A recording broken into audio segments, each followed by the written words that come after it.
morning and welcome back to the lecture series on refugee migration diaspora. So, today we are going to discuss further the concept of home in the context of uncanny geography, and then we will briefly discuss Teju Cole's novel Open City. The concept of home is intricately linked to the everyday human experience of the self, and this experience cannot be dissociated from the physical, emotional, cultural, and psychological environments or milieus that surround us, that encompass and that finally shape us. So home is where one starts from.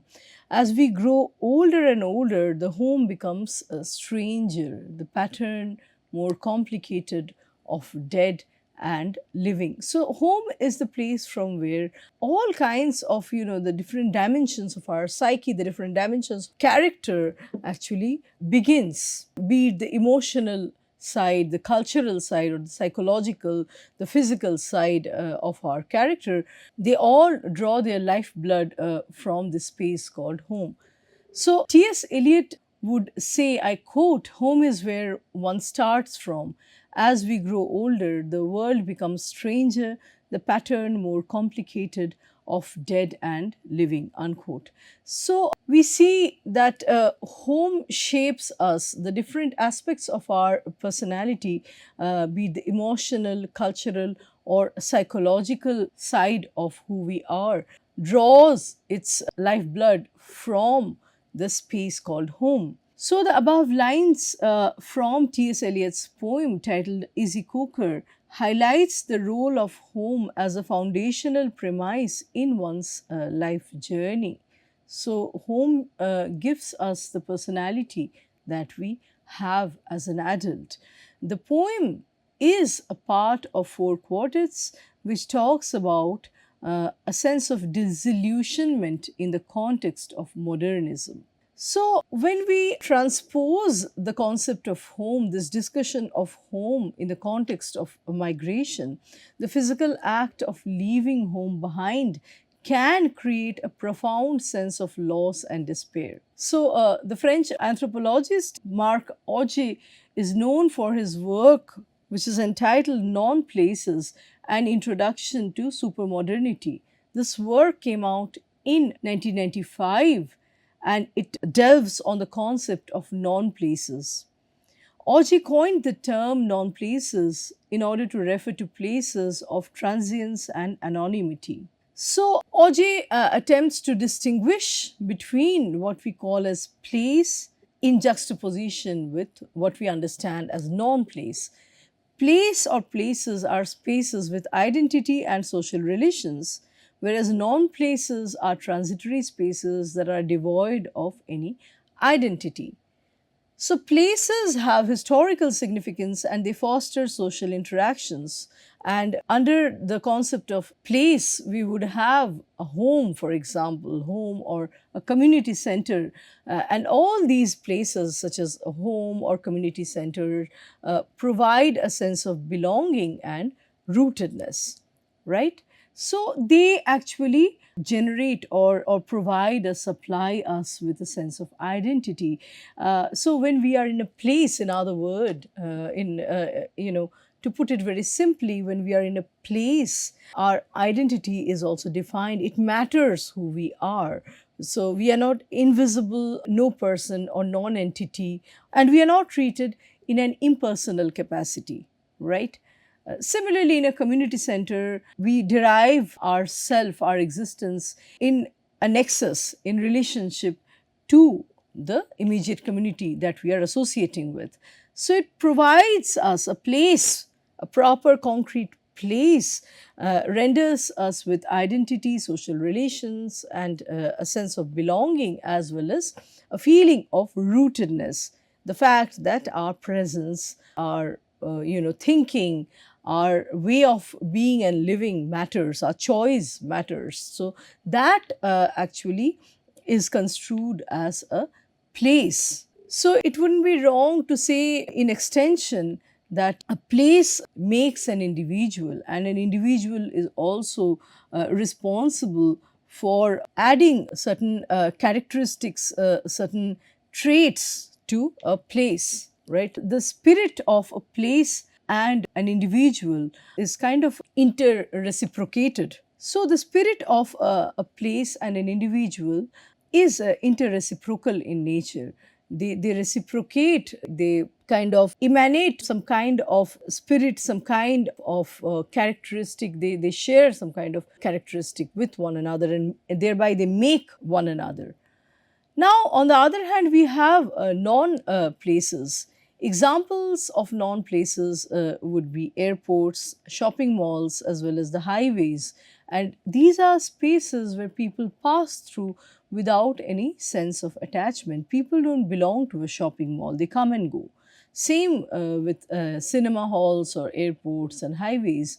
These are transitory places, they are not anyone's home. They are not places of communion or gathering, right? So they are basically defined by some kind of impersonal nature. Their nature is basically disconnected. So these non-places or common places, transitory places, reflect the disconnection in the modern globalized society. They also capture the busy, life that we have, the fact that time is a very tight concept in a modern, even postmodern society, where at any given point in time there are so many footfalls in a non place.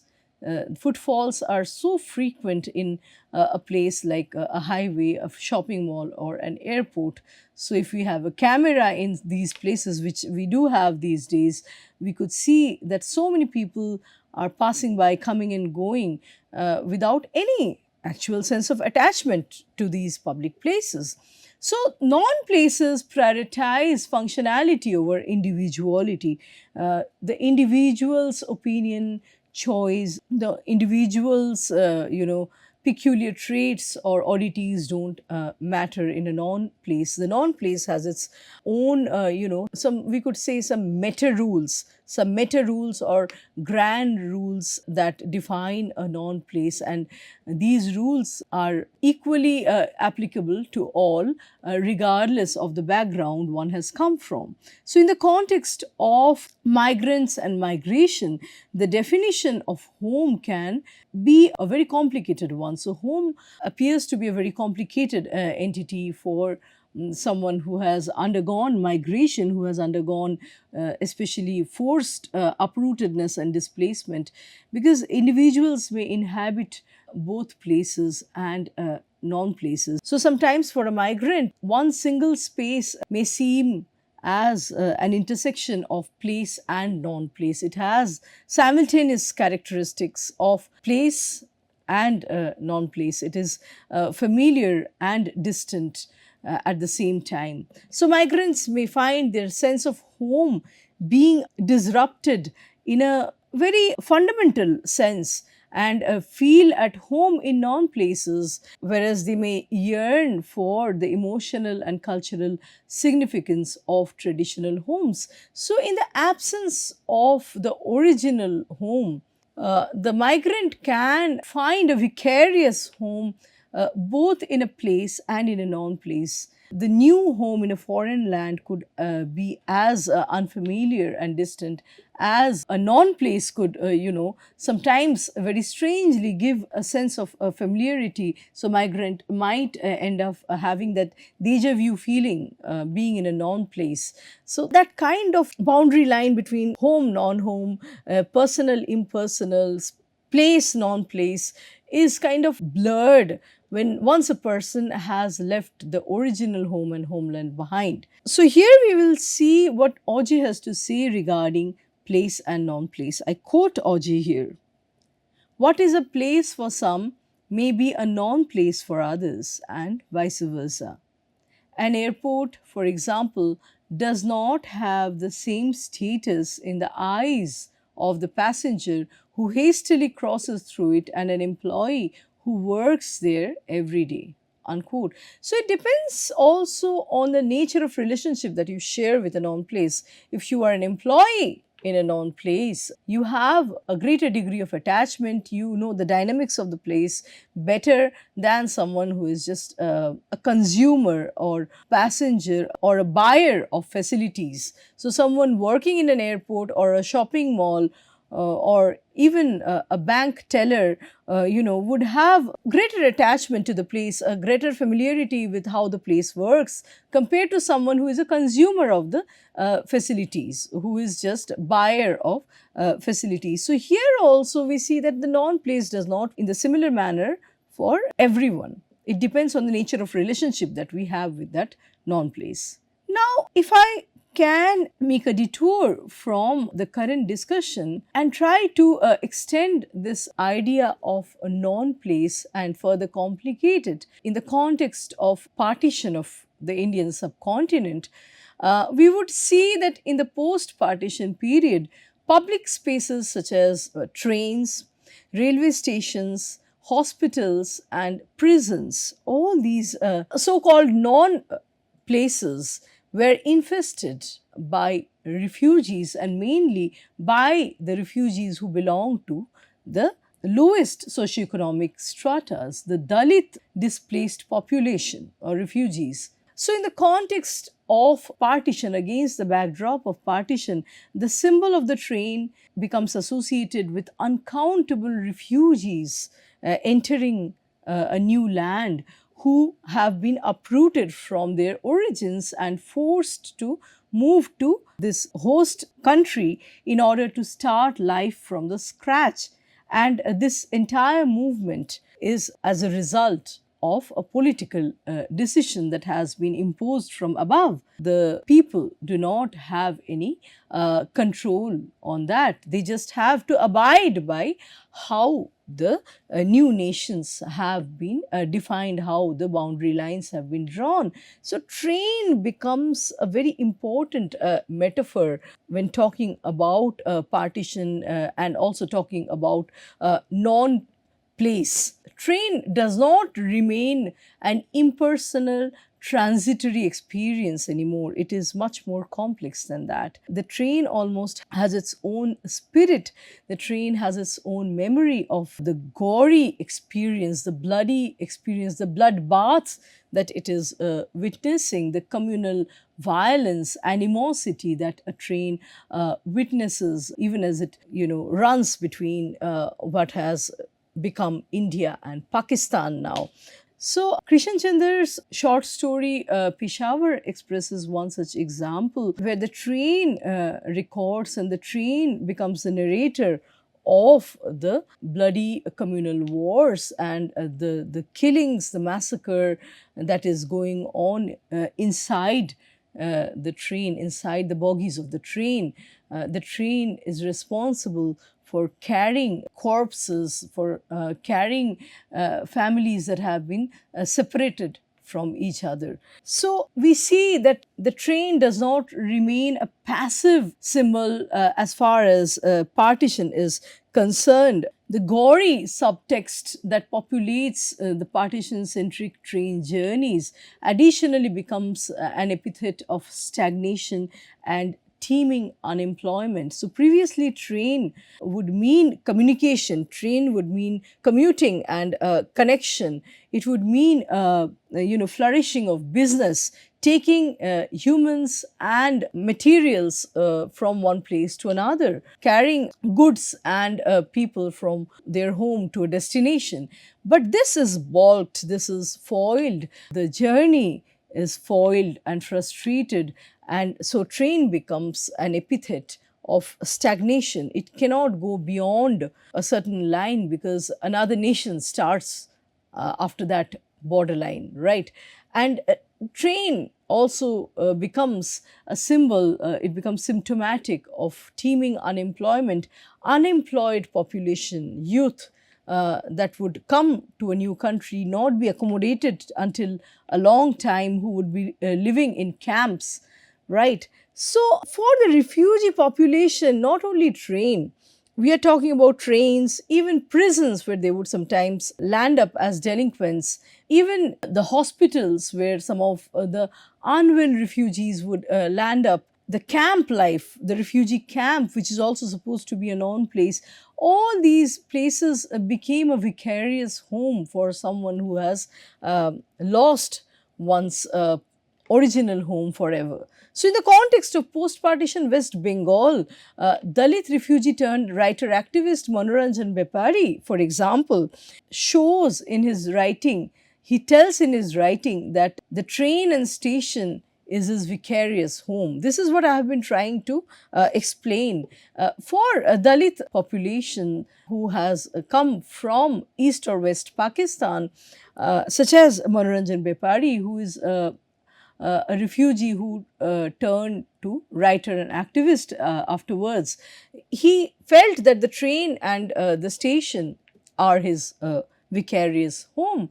So, Bipari recounts an entire phase of his life as a runaway who is living in railway platforms and trains, with frequent incidents of travelers jettisoning him, roughing him up. They are casually offering food, considering him a beggar, and sometimes they would approach him for molestation too. So, the vulnerability of a refugee body, that is considering the station, railway platform as its home because it has no other option. So, homelessness makes one even cling on to a non place as if it were a home. Now, Mark Hodge's concept of non places is essential for understanding the dynamics of refugee camps. By seeing these locations, such as refugee camps, as non places, we can understand the complexities of a refugee identity and also try to gauge the sense of community of such a moving population and also their sense of belonging as they attach to non places such as refugee camps. So, the transient nature of the refugee camps underscores the characteristic feature of a non place because migrants often live there under uncertain conditions, waiting for resettlement or return. It's almost a limbo state, a state of suspension where they don't know whether to be attached to a camp or to withdraw and move elsewhere. The future is in a state of suspension. One, according to the policy of the host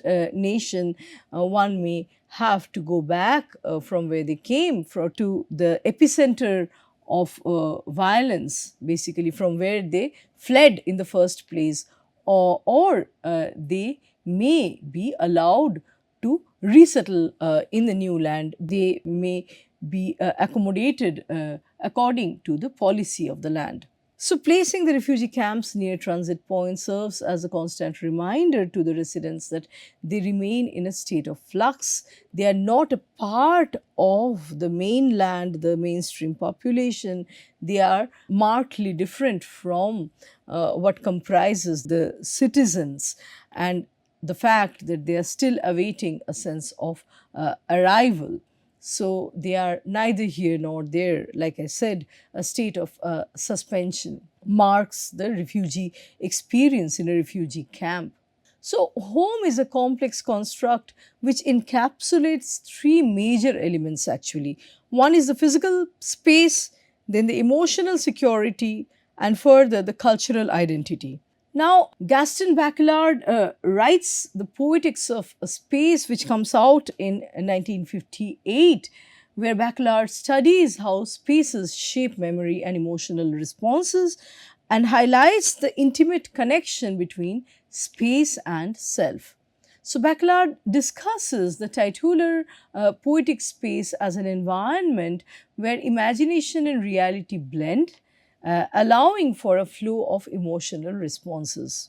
According to Gaston Bachelard, I quote, "Poetic space is not a container, it is an interplay of forces," unquote. Bachelard here demonstrates the interconnection between the inner self and the outer immediate material space that surrounds an individual. He writes, I quote, "The materiality of a house is intertwined with the dreams it evokes," unquote, right? So, a house does not remain a dead, inanimate object made up of wood or cement or stones. It is rather, it has a spirit of its own. Just like I was talking a while back when explaining place and non-place. A place like a home has its own kind of life. Each home has its own stories. It is made up of stories, it's made up of memories, it has its own spirit. And so, self and home, they have an inter-reciprocal relation. They shape one another's identity in a way. So, the home and the ones that occupy that home, they make each other, right? So, Backlard analyzes the intricate details of a house, its doors and corners, its niche, it's what each of these different parts of a home suggest in order to study the emotional responses they evoke, they stimulate, right? So, for example, according to this study, doors of a house are symbolic of the transitions between the states of being. The moment we are, crossing the threshold, we are also transitioning our state from public to personal or private, or and vice versa, right? So, the moment, the threshold is actually, the door and its threshold actually mark the transition of our emotional state also. We are not the same person inside and outside of our home, right? So, according to Bachelard, a door is a boundary that allows us to move between safety and the unknown, unquote. It emphasizes change and exploration, as doors stand at the dichotomy of separation and connection, right? The moment we are inside of the door, inside of the home through the door, it connects us to our home space, it connects us to our larger community, the social group, the family that we are part of. The moment we step out of it, we are separated from the sameness. Now we are part of the diverse world, we are part of a motleyed population, a mixed population. So, it's the public domain, right? So, Backlard theorizes on the importance of corners and nooks, the different corners and nooks in a house, which are instrumental in making these places as intimate spaces. So, Backlard states, I quote, "Corners are places where one can find refuge and tranquility, the privacy of not being seen, of being able to be who one is. This is further accentuated in the corners and nooks of a house, right? So, corners are kind of the reservoirs of our peculiarities, our oddities, our eccentricities. So, these are the places where our individual memories, our individual peculiar traits can be very well preserved. It could be our individual memories, it could be our private moments. The corners become a refuge, a haven to that protect those memories, those private aspects of ourself. So, these secluded areas, these nooks and corners provide spaces for personal reflection and connection to memories, and they reinforce, they very strongly contain the sense of home. Now, Bachelard describes the house as a microcosm of the world, representing a space that is filled with meanings, where every corner becomes a signifier. It has a life, it has a story and a memory of its own. So, I quote, "A house is a great machine for living in, but it is also a place where the mind can unfold," unquote. This highlights that each space within the house can evoke different memories and feelings. Now, according to Gaston Bachelard, nests and shells are among the most ancient and familiar symbols in human culture. The nest embodies our instinct to create and provide shelter, and the idea of a nest is very synonymous with a sense of safety. A nest is like a haven. Conversely, the concept of shell, which is rooted in ancient mythology, represents the entirety of human existence. The outer shell signifies the physical body, whereas the inner mollusk symbolizes the soul or the spirit.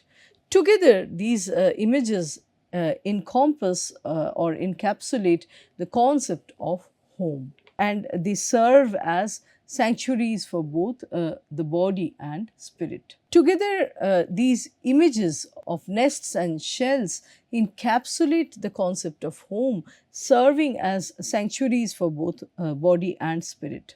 Now, coming to Teju Cole's novel Open City.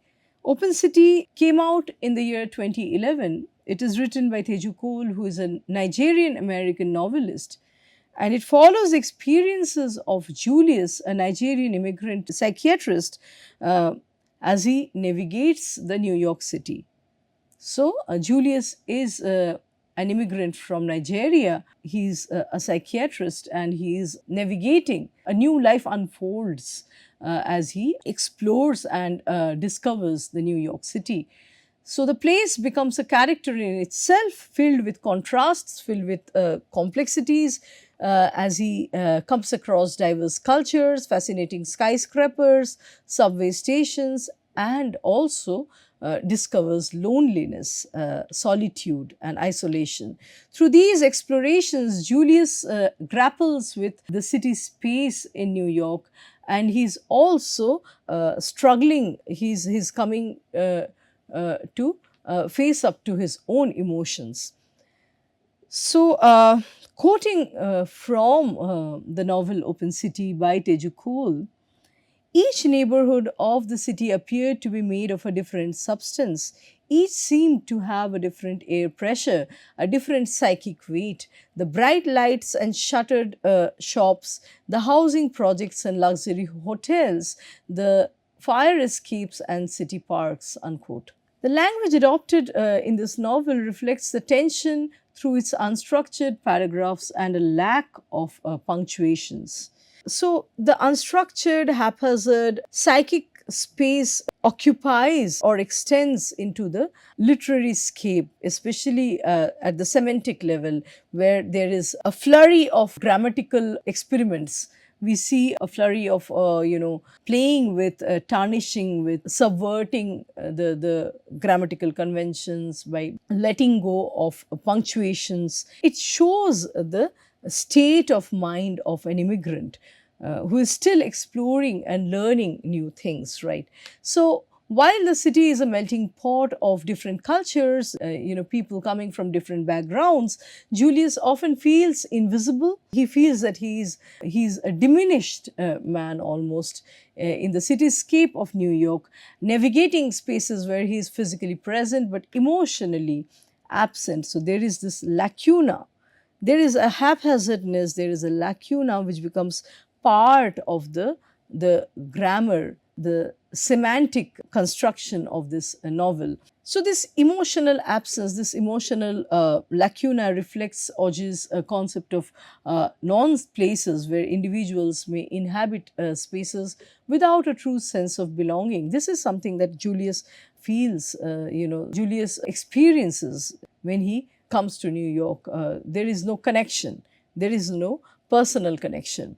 The environments Julius traverses may lack the relational and historical connections which define traditional places. He has never grown up in New York, so there is no history that New York and Julius share, right? There is a starking lack of a past that shapes one's identity. This reinforces the feeling that Julius is simply passing through this city rather than truly being rooted there, truly belonging there, which echoes Auge's assertion that non-places serve as spaces of circulation rather than formation of a strong, meaningful community. So, next we come to the term uncanny, which describes a sense of unusual familiarity, something that feels both known and strange and evokes anxiety and discomfort. It originates from Sigmund Freud's essay The Uncanny, which came out in 1919. It makes a contribution to understanding the aesthetics of what is fearful and frightening. So, to quote Freud, the uncanny is that class of the frightening which leads back to what is known of old and long familiar, unquote. Freud argues that the uncanny arises when something familiar becomes alien or unsettling. In the context of migration, immigrants may encounter familiar cultural elements in unfamiliar ways, which heightens their feelings of dislocation and isolation. Further, Freud says, I quote from The Uncanny, his work, the uncanny arises as the recurrence of something long forgotten and repressed, something superseded in our psychic life, reminder of our psychic past, unquote. So, here the concept of uncanny is derived from the understanding of two German words.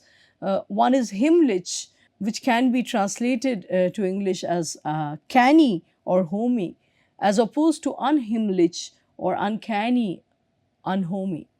The term himmlisch stands for privacy and intimacy, and Freud associates himmlisch with the private parts of a human body that are the most intimate and which are subject to the most concealment that needs to be covered. Freud's understanding of the himmlisch stretches to something which is concealed from the self. Now, in opposition to himmlisch, we have unhimmlisch, which is the name for everything that ought to have remained secret and hidden but has come to light.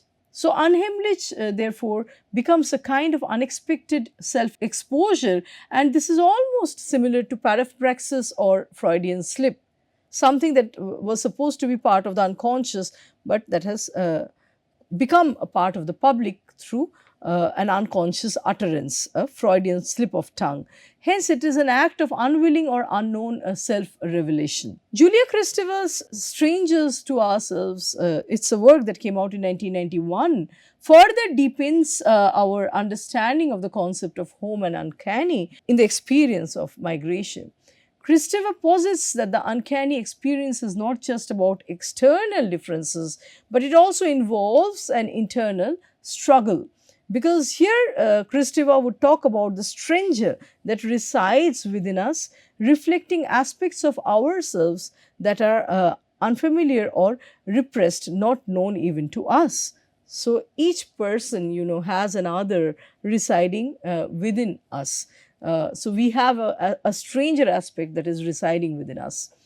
The stranger is not only the other, but also the self. It is simultaneously the self and the other. This can be extended to us understanding the relationship that a refugee, a displaced population shares with a host society. It is at the same time this other, but also in some sense, in a sense, a part of the self.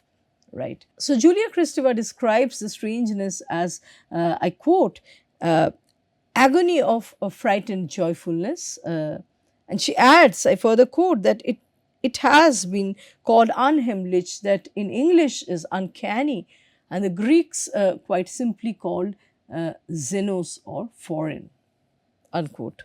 So, this foreignness is also part of our own personality. It is not really an other. So, not every aspect of ourself is something that we have discovered. We are still unraveling different parts of our unconscious. So, that also by extension defines the position of a refugee populace in a given society.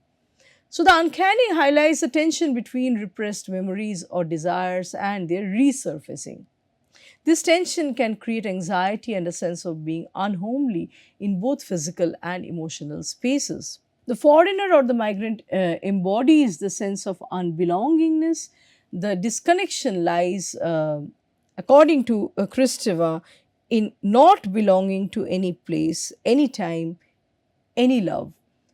A lost origin, the impossibility to take root, a rummaging memory. The space of the foreigner is a moving train, a plane in flight, the very transition that precludes stopping, unquote. So, a foreigner who is in a moving train, who is in a plane that is in flight, and someone who is transitioning and there is no stopping in between, that is something that defines the sense of unbelonging of a foreigner, of a refugee. Kristeva emphasizes that the encounter with the cultural other can be uncanny because it forces individuals to confront their own biases and perceptions. The more we know other, the more we are also discovering who we are, different unknown aspects of ourselves. We did not know we had these biases, these perceptions, until we met a new group, a new social group, and different people from us. So this exposure actually also becomes a scope, gives us a scope for introspection. The journey outward can also, enable a journey inward. So it can lead to a deeper understanding of one's own self, and at the same time, this discovery of a hitherto unknown aspect of oneself can very easily, very frequently evoke a sense of discomfort. With this, we come to the end of our lecture today, and let's meet in our next lecture and discuss further. Thank you.